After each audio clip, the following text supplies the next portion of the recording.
welcome to Pod Against Evil.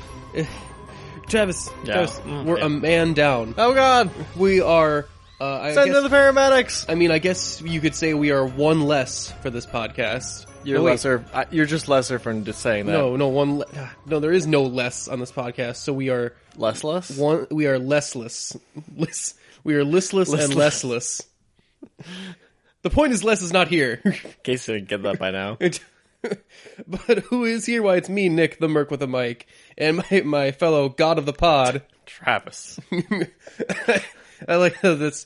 It's like, I guess that's my moniker from now on. I guess that's sticking, huh? That's gonna stick. And yes, welcome to Pod Against Evil, all the podcast that follows Stand Against Evil and all the great crazy antics of it. Now, this is an interesting episode for me because we left off for a little while there. I was gonna try and catch up over like a weekend. I felt kind of sick, so we are playing catch up, trying to get done as fast as we possibly can for the premiere, which we are not going to catch up to. Yeah. So I don't know what we're going to do, if we're going to like break in and cover the first episode in between this one or not. I guess we could do that. I mean, there's time in between as long as we double up. We'll figure it out. But what episode are we talking about today, Travis? Something about a hockey stick. Something about oh yes, because we're talking about episode 4 of season 1, Life or Death. That's or with two R's. Because this is the episode where Stan talks about his hockey memorabilia and his obsession. Here, let me get the IMDb. Yeah, let's get the phone here. So this is the IMDb summary is: Evie attempts to rescue Stan's prized possession, his Bobby Orr hockey stick, from the church donation pile, only to find herself transported into the spirit world where she too is on trial for witchcraft. So this episode is a fun one. Actually, I like this one a lot. It's very simple. It's a very straightforward episode. Yeah, as far as because there's no like dating demons we have to fight. There's no like Groundhog's Day time travel finagling or no. But spoiler alert: Evie does get captured. Yeah, again. And we'll get into that because this is where I kind of start to have the issue that some people are start to have with Evie's constant capture. Well, fourth time's not exactly the charm here. Well, this one is not super bad because there are extenuating circumstances to it, but you do notice this is the fourth time in a fucking row. Especially when it would have been easier, it would have been super easy for the second episode for her to not get captured. Yeah. But we will get into that. Let's first start off. We open on a witch burning. One of the witch trials that started off in Willard's Mill back when the original sheriff got cursed. Mm-hmm. We actually get to see it. This is our first time seeing the OG sheriff guy. The asshole. The ass guy. Yeah, he's got this cool look. I mean, we see he's always enshrouded in shadow, and he's got the duster coat and this what do you call it? This not like a 10-gallon hat, or he's got this kind of whatever the stranger wears from Oddworld Stranger's Wrath, that kind of hat. But yeah, it's very, very interesting to see this. I always like the black and white. That's classic to me. I like it. I like that opening. So we see this woman accused of witchcraft. Unclear if she's actually a witch. She says she's not a witch. Who's going to look after my kid? She gets burned at stake, but she ends up in the spirit world, which I guess is what they call their afterlife. I'm always curious as to what these shows usually call their afterlife or whatever. They never seem to pick a consistent term. In Insidious films, it's the further, or the other side. My first reaction when I saw that scene where she is in the place, I'm like, is this the good place or the bad place? The good place, the bad place, the upside down. Where are we? Where are we here? Give me a genre, god damn it. So we get the intro sequence after that. Mm-hmm. We open on Stan going through some of his wife's stuff. Yeah, no, he's going to move the life-saving stuff away. Yes. So this this might be the dumbest move on Stan's part, and Stan is more of a lovable idiot than anything. He is a lovable curmudgeonly idiot. But this seems really dumb. Like, this seems pretty, this seems very against your own self-interest when it's been proven in previous episodes that a lot of this shit can be used to, save his, and not only his life, but his daughter's life, the town's life. I mean, I know he doesn't care about the town, but you think he cares about himself, right? The weirdest thing is that his whole reaction is basically, lack of belief will win the day. Do you know who this is? Bobby Orr. That's right.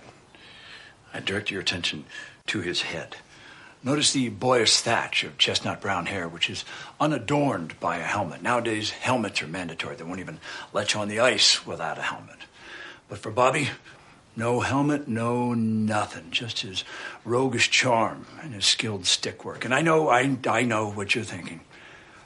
How did his head not get pulverized by a puck traveling 90 miles an hour? Because he didn't believe it would happen. So it never did. And that's what I'm doing from now on. Bobby Orr's helmet. If you don't believe you'll need it,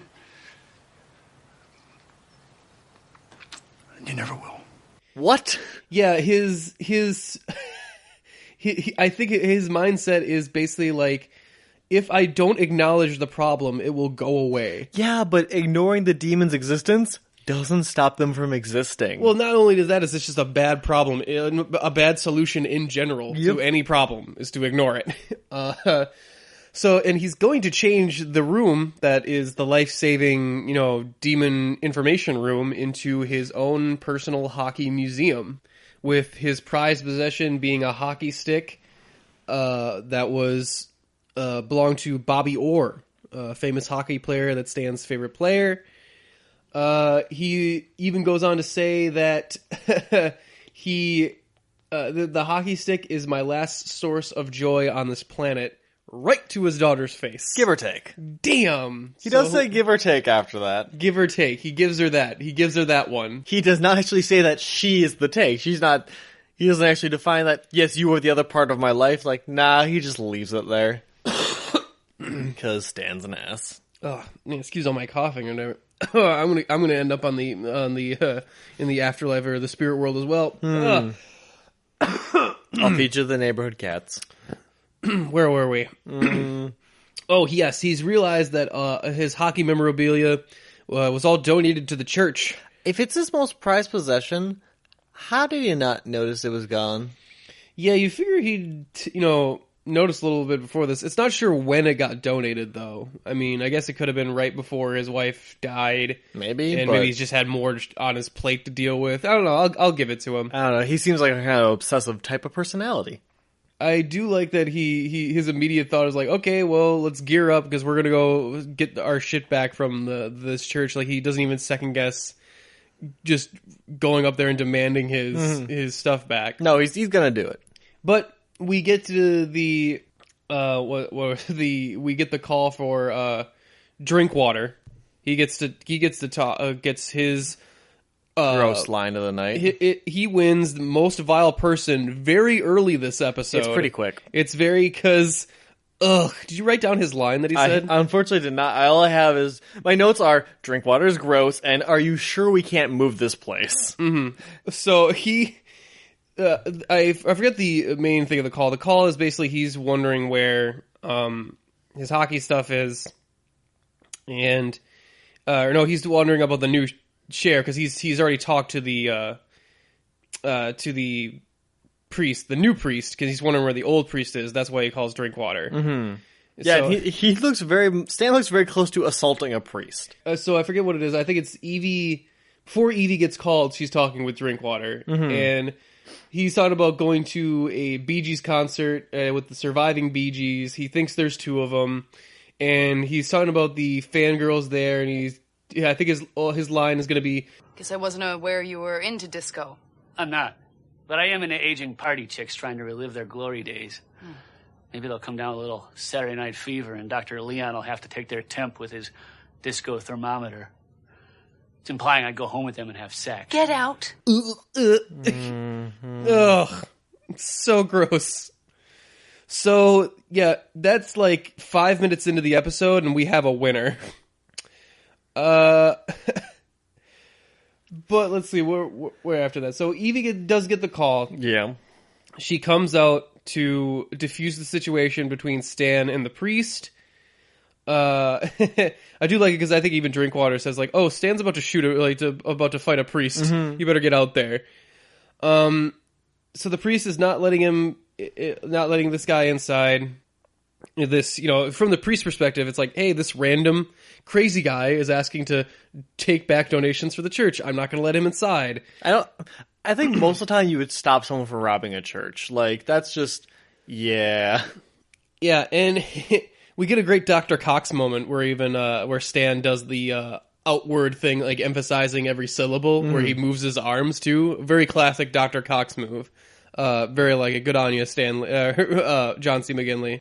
So Evie comes out, tells Stan he's being a dumbass, and he, refuses to listen, berates her a little bit, and she just asks him, like, okay, let me handle this, go home. Well, no, before that, she also asks, like, what's the big deal? And he does this whole spiel about Bobby Orr and how great he is, and, like, Evie's just like, who? Yeah. And oh my god. If he was mad before, he is like steaming like, what do you mean who? No, Unbelievable. You can see the light die from his eyes as a little bit more of his humanity drops in that second. Well, I mean, we forgot to mention before is that he's not used to not having authority in this situation, because I think even the father's like, I think I'm gonna have to call the police, and Stan's like, aha, I am the son of a bitch. You are not.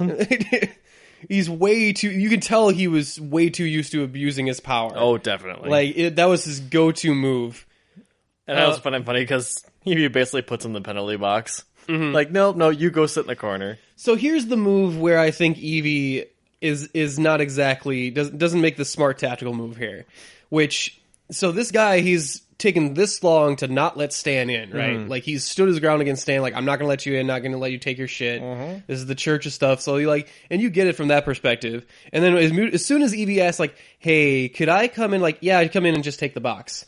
And she's like, oh, really? Oh, okay. And she just jumps in. I'm like, really? She has a self-preservation of a gnome. I mean, if he had offered any explanation, like, I just didn't want to give it to that guy, he was an asshole. Actually, I think he does give that kind of explanation, doesn't he? Did he? I think he does. I thought he didn't give an explanation at all, and that Evie, just didn't question it. No, I'm pretty sure he does give something around the lines of, like, no, I just don't want to give it to that guy. Even still, she follows him to the basement and doesn't realize until way too late that Father Donovan, the new priest, is a fucking demon, and he banishes her into the spirit world.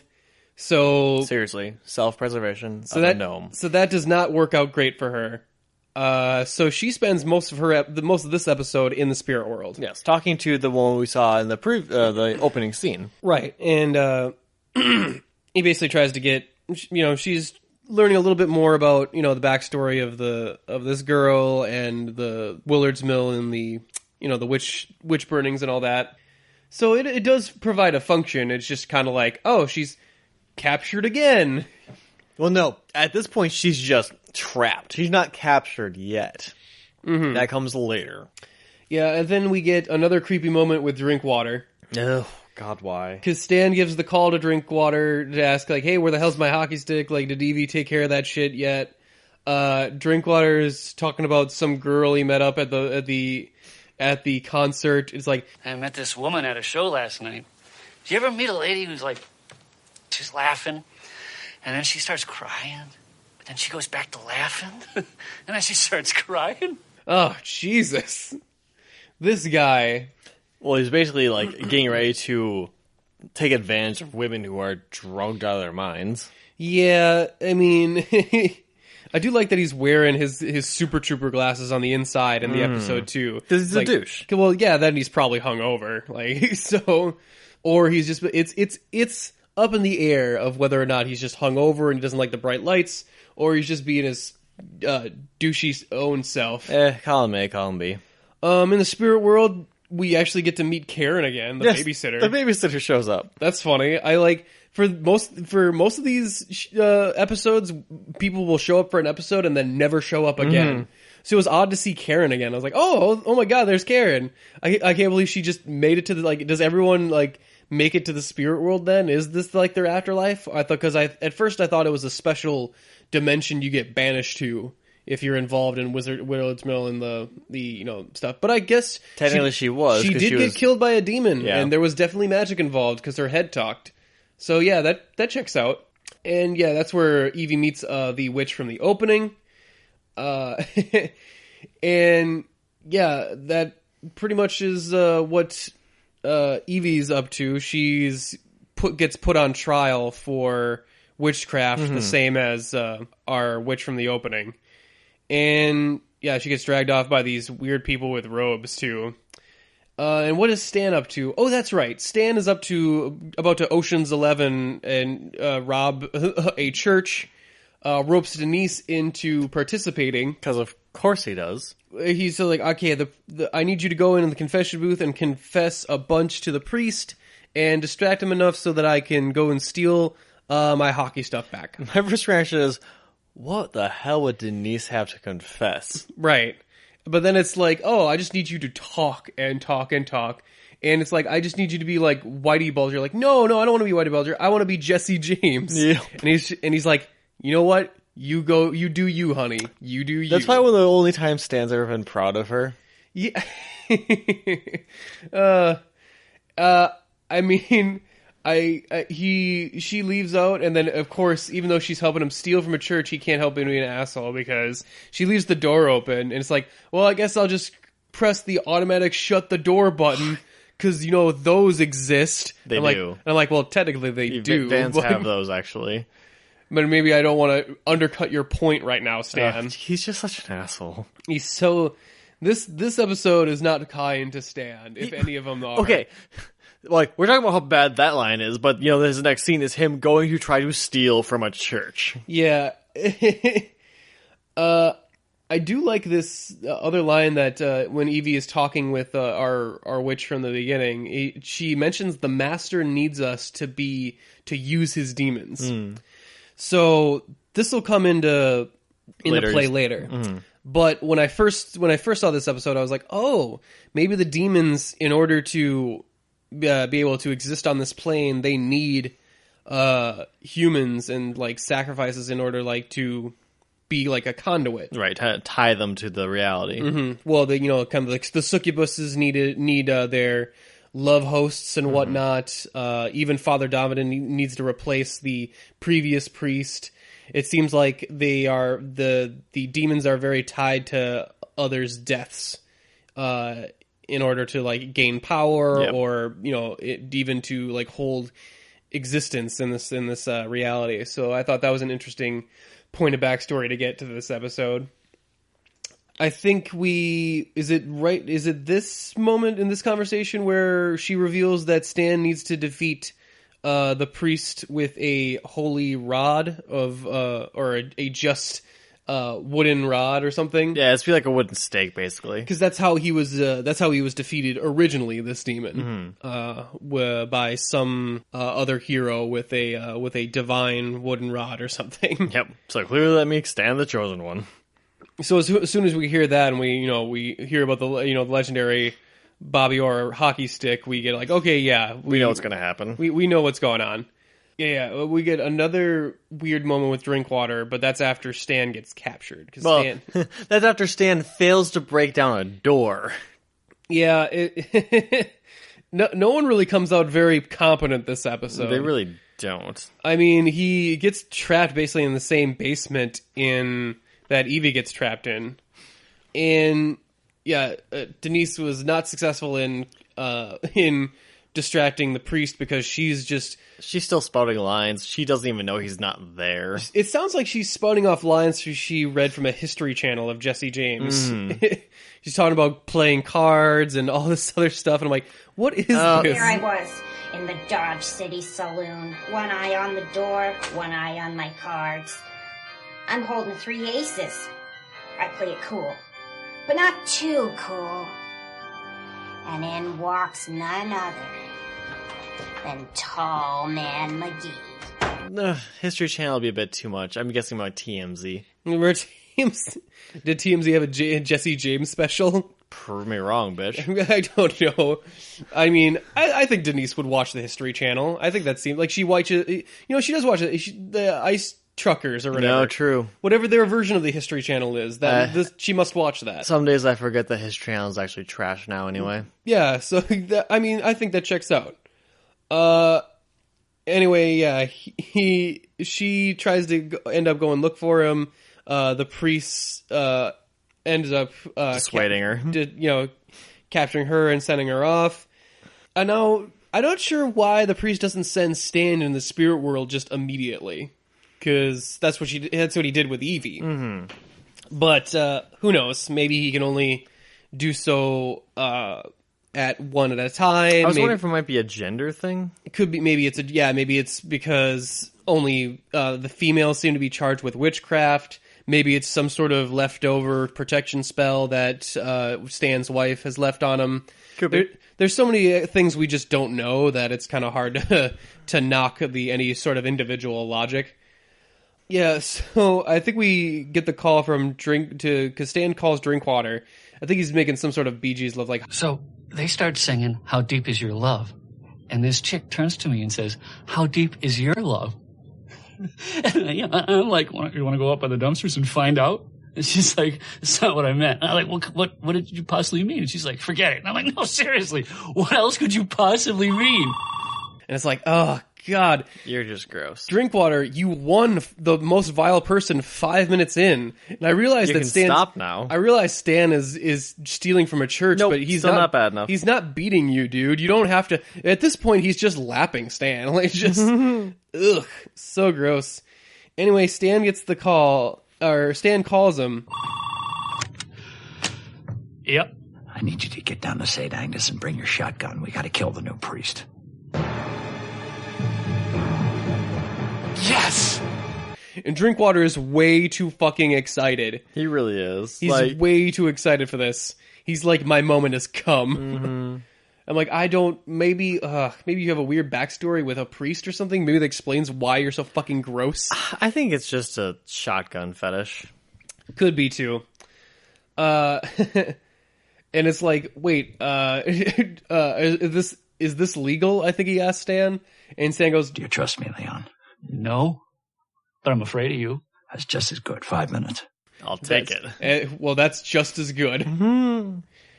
So yeah, Stan gets up. And he has to do battle with Father Donovan, who is now transformed into his demon form, which is basically just his kind of Evil Dead looking form. Yeah, he's very Evil Dead looking. Nothing wrong with that. I mean, well, it's always practical, so it's a pretty good makeup job. It's just, I guess I'm a little, it's no pig demon. No, it's not quite as extravagant as I actually were used to in this show. Yeah, normally it seems a little more, it seems kind of, run of the mill, run of Willard's Mill for this show. Yeah, so Drinkwater shows up with the shotgun, pumps the shotgun, totally pusses out, screams, and runs away. Backup has arrived!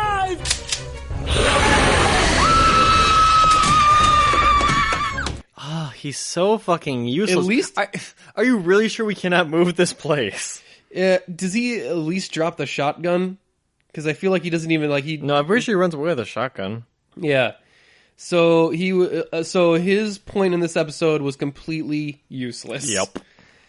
But don't worry, Stan manages to get his hands on the hockey stick because Evie and our witch friend from the spirit world somehow are able to send him a message from the spirit world, which I'm not exactly sure how they were able to do that. The witch uses spiritual mumbo jumbo. Yeah, I don't know. But I guess the witch does do it. So, and she's got witch stuff. So, yeah, it checks out. I thought it was just spirit world shit, to be honest. Me too. Well, this is where they got sent to the spirit world, so maybe it's like their connection is to this one particular place. So Stan stabs him with a hockey stick, and I do like that he looks at him like, You're gonna explode. Yeah. You're gonna explode. Trust me on this. I've done this 3 times before, and you're gonna fucking explode. He waits for a second, and then he explodes.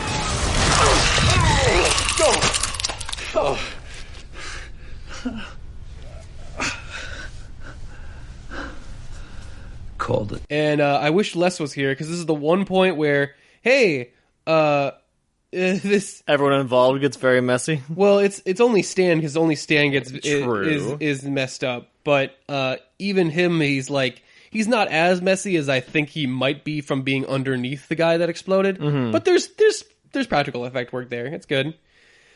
Anyway, his hockey stick is destroyed. So he has a emotional moment for the hockey stick. Well, it actually means he has no reason left for living. That was the one thing that made his life important, right? Mm-hmm. So he's done. But Evie comes up and thanks him. He's like, "Hey, you sacrificed your hockey stick to save me." And Stan isn't even... I guess he's too heartbroken to even come back with a snarky comeback. He's just like... It's a sign of a broken man. They start chanting together, Bobby or... I do like this moment. It's a small moment, but it's nice that we get a moment with Stan and Evie when they're so at each other's throats that they have a small moment together where it's like, we worked through this issue together, and there was a sacrifice. It's like our first main casualty of the show, actually, is this hockey stick. I suppose that is if you don't count true. Stan's wife. Yeah, well, didn't see her, so. Yeah, so he gets his hockey stuff back, so that's a win. He gets the rest of his stuff back. And I do like that Evie is like... Sorry, Stan. Yeah, they just don't make him like Bobby anymore. Only player to win 3 consecutive Hart trophies for league MVP. And Stan just looks at her like, what the... You said you didn't know who he was! Hey, you were messing with me? I'm from Belmont, you knob. So that's a pretty fun way to end it. Mm-hmm. Which means that, yeah, she was just totally fucking with him for the sake of fucking with him. Mm-hmm. So, let's talk about the episode overall. I really like this episode, because it does give us our first main, Stan is all by himself trying to fix the problem thing. Mm-hmm. He doesn't have, usually has Evie or Denise kind of backing him up. So I guess this episode's subtitle could be Stand Alone. Stand on your own, or stand your ground, or whatever. I'm sure they have plenty, they're holding those in reserve for season 2, I think, for titles. This, and I do understand, transporting Evie into the spirit world, because it gives this backstory, and it's... Well, we do get to see the hospice mask dude again, so... Yeah, and that's always neat. I always like that guy's design. He's always very creepy. And it's... In the spirit world, it makes sense we see him there. We're not sure if he's the said master. It seems like they're hinting at it, They hint at that he's the master, or that he has... that this dude has a bigger role. We get to the shot of the original sheriff, who seems kind of like a dick, so that's always interesting. We'll see more of him later. There's a lot of mythos going on in this episode. It's as far as the episodes go, this is actually a lot more, I guess, plot and kind of exposition. Lore heavy. Yeah. The other ones were kind of fun. They don't really further the main, season arc narrative. This one has a lot more, mythos and stuff going on in it. Hey, we actually get Drinkwater involved with another demon, so... Yeah, he actually, if there's one thing, I think he gets one or two too many moments in this episode where I'm just like, really 3 unbelievably gross lines in one episode? I don't know if I can handle this, Drinkwater. You have a limited quota of quotes. So this is the episode where I'm kind of like, so Evie got captured again? I mean, I do like that she's in the spirit world. It makes sense that we need somebody in the spirit world. And I realize it's not my problem that she gets captured in this episode. It's my problem that she gets captured every episode so far. And once it hits to 4, I'm kind of like, this is a little too much. This is a little weird, especially when we mentioned in the episode 2 that no, your goat. That there was a moment there where she could easily not have been captured, right? Or where she could easily have evaded capture, and the same effect in the plot could have happened.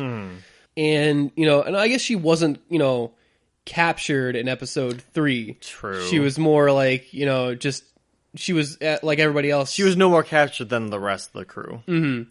So it just does. This is like the episode where it just strikes me. I'm like, huh. So this is like out of the three of the 4 episodes we've seen so far, she has been captured in 3 of them, and I guess the third one we won't count it. Yeah.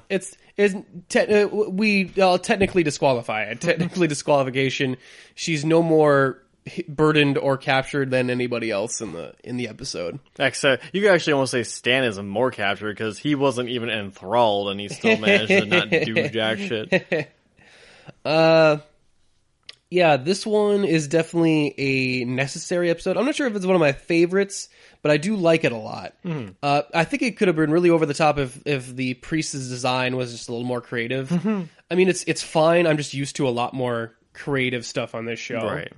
But yeah, I guess I know more about this episode because I've seen what comes afterwards. Comes from it, basically. So I see where some of this stuff goes. How did it play for you, since you don't know where a lot of this stuff, like, or if it pays off at all? How did the episode play for you overall? I mean, I liked the episode because despite the fact that it was straightforward, I thought it was actually kind of cutesy in that way, where it was kind of like, oh, this is just more of a fun romp than anything. Mm-hmm. It did seem like the opposite. I realized that there's probably some importance to like the afterlife thing because it shows that there is some sort of afterlife in this realm, which means that that opens a lot of doors for shit to happen.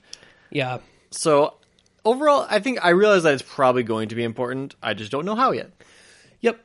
And I do like any explanation. I always like understanding the world in every spiritual place, or in every supernatural show. I always like understanding like this. Oh, this is another dimension. Like how does this work? This is where everything comes from. Right. So I always like that, building the mythos, building the world, and it's really, it's hard for a show like this where it has 8 episodes and they're 22 minutes apiece to try and build something really, really, really fast. Right, we're used to 24 episodes and 45 minutes apiece. That's what I really realized, like, rewatching the season of it's just like, man, it's actually really refreshing to watch something that's I'm done in 22 minutes, and I got everything I needed out of it. It really just feels like, oh, you want to watch some Standing Evil? Like, yeah, I got a spare 30 seconds. Like, it kind of feels like that in comparison. Like, it's not as much of a time cut, not much of a time commitment.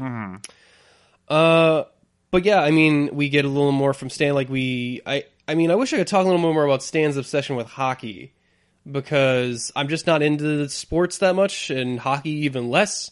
So I wish I could relate, like, his Bobby Orr, what do you call it? Obsession, I guess, or hero worship, then that says something about his character. But I don't really know. All I know is that Bobby Orr is a real dude. Yes. I mean, I looked him up, and he is all I can figure out is that he's a very good hockey player. I didn't see anything about his personality overall or anything like that. He's just a man, myth, and legend, Nick. Well, it doesn't surprise me that Stan is a fan of such a violent sport. Right. Like that makes sense to me.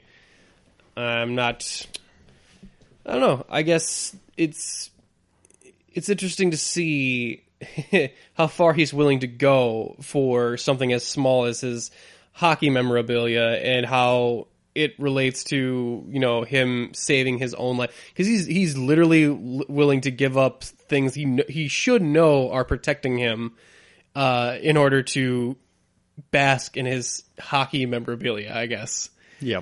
So there's just there's a lot going on with Stan right now. His denial is heavy. It is epic worthy. Well, Nick, are you trying to say that if I said I was going to get rid of all your movie posters to replace them that would protect you, you just let me do that?